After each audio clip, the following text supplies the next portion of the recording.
Welcome to our channel. నేను నవీన్. నిన్న bill gates గారు ఆంధ్రప్రదేశ్లో పర్యటించిన ఆశాంతం కూడా పాజిటివ్గా ఉంటే, కానీ ఢిల్లీలో మాత్రం సీన్ రివర్స్ అయినట్టుగా తెలుస్తోంది. అయితే ఏఐ సదస్సుకి అటెండ్ అవుతారా లేదా అనేది మాత్రం ప్రస్తుతం ప్రశ్నార్థకంగా మారుతుంది.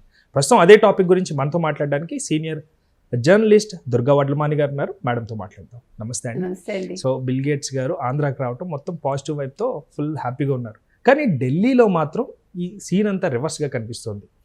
ఇండియా ఏఐ సదస్సుకి ఆయన అటెండ్ అవుతారా లేదా, ఆయన ప్రసంగించే అవకాశం ఉందా లేదా అంటూ కూడా ప్రస్తుతం వస్తున్న వార్తలు, ఆయన పైన వస్తున్న అభియోగాల దృష్ట్యా క్వశ్చన్ మార్క్గా ఉంది. సో దాని గురించి మీ అభిప్రాయం ఏంటి?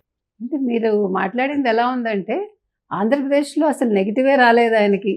అసలు వైసీపీ వాళ్ళు బిల్ గేట్స్ని పట్టించుకోలేదు, బిల్ గేట్స్ రాకని వాళ్ళు చాలా స్వాగతించారు అన్నట్టుగా మాట్లాడుతున్నారు.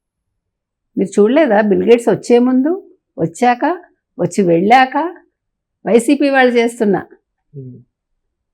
ట్వీట్స్ అవన్నీ చూడటల్లా ఎన్ని వీడియోలు చేశారు నెగిటివ్గా. అంటే వాళ్ళకి ఏంటంటే, ఎవరైనా వచ్చి, ముఖ్యంగా చంద్రబాబు నాయుడు గారు పిలిస్తే వచ్చి చంద్రబాబు నాయుడు గారిని పొగిడితే జగన్మోహన్ రెడ్డి గారు ఒంటికి కారం రాసుకున్నట్టుగా ఉంటుంది. అందుకని వాళ్ళు ముందే ఈ విషయం మీద వాళ్ళు ఇవ్వాల్సిన నెగిటివ్ అంతా ఇచ్చేశారు, మొత్తం విషయం చిమ్మేశారు.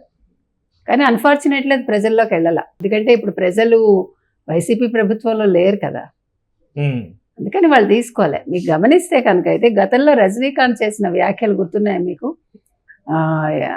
నందమూరి తారక రామారావు గారు శత జయంతి వేడుకలకు ఆయన వచ్చినప్పుడు, ఆయన హైదరాబాద్లో పర్యటించినప్పుడు రాత్రి చూసి, ఏంటిది న్యూయార్క్లో ఉన్నానా, హైదరాబాద్లో ఉన్నానా, ఆశ్చర్యపోయాడు ఆయన. ఆ సమయంలో ఆయన చంద్రబాబు నాయుడు గారిని పొగిడారు. ఎందుకంటే బికాస్ ఆఫ్ చంద్రబాబు నాయుడు ఇవాళ అలా ఉంది. మీరు అసలు అటువైపు వెళ్తే డెవలప్మెంట్కి, హైటెక్ సిటీ నుంచి అటు వెళ్తే అసలు మనకి కళ్ళు చెదిరిపోతాయి రాత్రిపూట. నిజంగా మనకే అర్థం కాదు వేర్ వీఆర్ అనేది.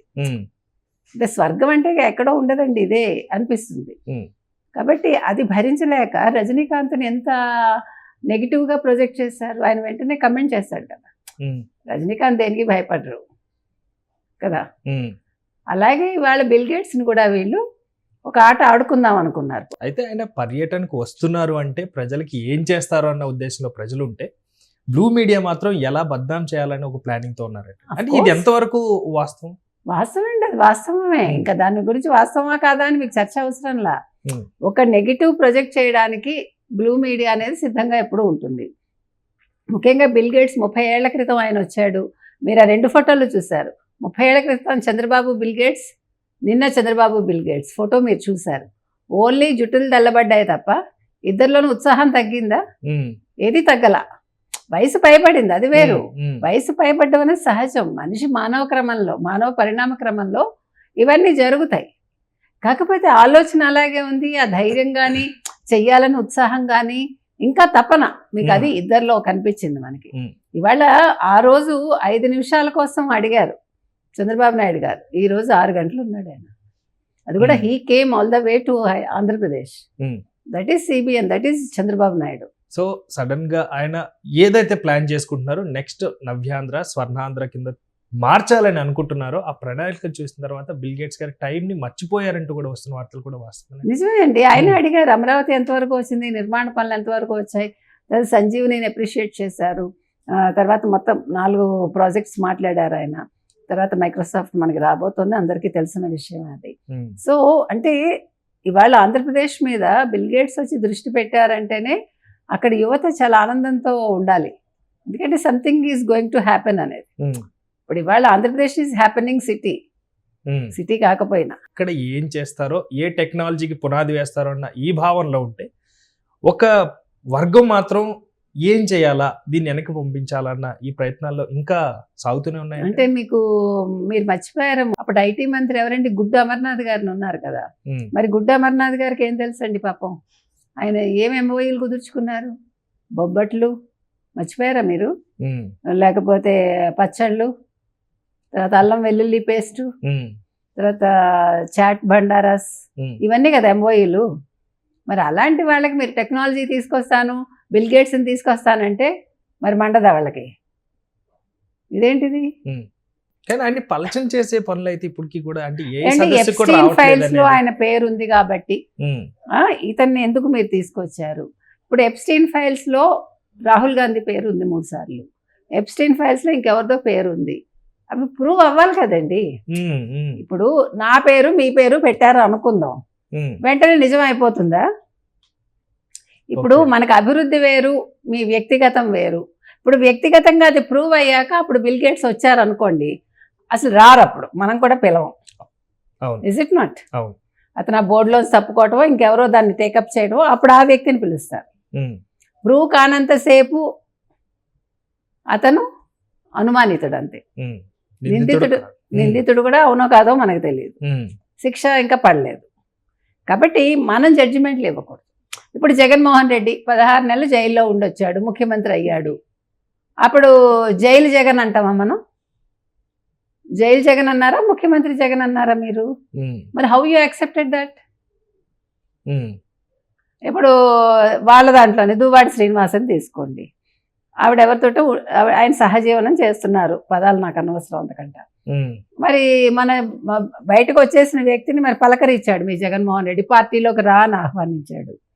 మరి ఇవి సబబేనా? ఉమ్, మీ అనంతబాబు విషయం, ఉమ్, మరి గోరంట్ల మాధవ్ నూడు వీడియోస్, అంటే ఇవన్నీ సబబు మీకు. బూతులు మాట్లాడితే సబబు మీకు. బిల్ గేట్స్ రావడం మాత్రం తప్పు, ఎందుకంటే ఆంధ్రప్రదేశ్ అభివృద్ధి చెందకూడదు. ఇది పక్కన పెడితే ఇప్పుడు ఇంకొక వార్త, ఆయన సిఐఏ సదస్సులో ఆయన కీనోట్ అడ్రస్ ఇవ్వరని ఉమ్. వాళ్ళు వెనక్కి పంపిస్తారు, కానీ తప్పది. ఇప్పుడు ఆయన కీనోట్ అడ్రస్ ఇస్తారని వాళ్ళ ఏమంటారు స్పోక్స్ పర్సన్. అంటే ఇప్పటి వరకు జరిగిందంతా ప్రకటించారు. దుష్ప్రచారమేనా? ఇంకా డౌట్ ఉందా మీకు? ఉమ్. కానీ అది ఏ, జనాలు మిమ్మల్ని నమ్ముతున్నారు ఏమైనా కదండి. వైసీపీ ఆవహిస్తుంది ఏంటండి? ప్రజలు సోషల్ మీడియా అడుగుతున్నా, question ఆవహిస్తుందా? అడుగుతున్నా. మీరు ఎందుకంటే క్లారిటీ కావాలి కదండి. మీరు క్లారిటీ చాలా గట్టిగా Hmm. అడుగుతున్నారు, ఏమైనా ఆవహించిందా అని వైసీపీ సోషల్ మీడియా? ఇట్లేం లేదండి, ఎందుకంటే నేను తెలియాలి కాబట్టి, వాస్తవం తెలియాలి కాబట్టి. No because you have seen the అంత మొత్తం ఎట్లా జరిగింది ఏంటి మనం చూస్తున్నాము. చూసాక కూడా మనకు సందేహం అక్కర్లా. ఇప్పుడు మనకు కావాల్సింది మన రాష్ట్ర అభివృద్ధి అండి. ఎవడ ఏం మాట్లాడితే మనకెందుకు? ఉమ్, ఇప్పుడు నాకు యువతకి ఉద్యోగాలు కావాలి. వాళ్ళు అమెరికాలో డోలాయమాన్ పరిస్థితుల్లో ఉన్నాయి వాళ్ళ ఉద్యోగాలు. వాళ్ళు ఒకవేళ ఇండియాకి వచ్చేస్తే, వాళ్ళు హైదరాబాద్ వాళ్ళైనా, తెలంగాణ వాళ్ళైనా, తమిళనాడు వాళ్ళైనా, కర్ణాటక వాళ్ళైనా, మహారాష్ట్ర వాళ్ళైనా అవసరమైతే వైజాగ్ వచ్చి ఉద్యోగాలు చేసుకుంటారు. ఉమ్, అది కదా మనకు కావాల్సింది. ఉమ్, మన భారతదేశంలో ఉండే యువత, ఉమ్, అవునా? ఎస్.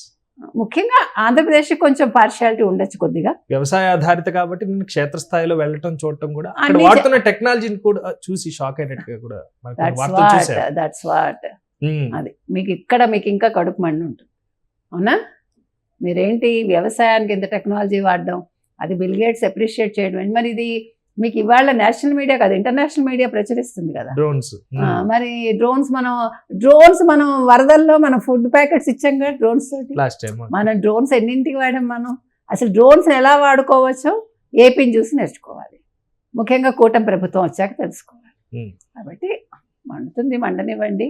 మనకి కావాల్సింది అల్టిమేట్గా మన యూత్ బాగుండాలి, మన పిల్లలకు ఉద్యోగాలు రావాలి, వాళ్ళు చక్కటి చదువులు చదువుకోవాలి. ఒకవేళ వాళ్ళకి ఏ దేశంలోనూ ఉండడానికి ఒకవేళ కుదరకపోతే, వాళ్ళకి ఇబ్బందులు ఎదురైతే ఖచ్చితంగా వాళ్ళు ఆంధ్రప్రదేశ్కి వచ్చి ప్రశాంతంగా జీవితం గడపాలి. మన ఉద్దేశం అదొకటి. Thank you ma'am, thank you Thank so you. Much.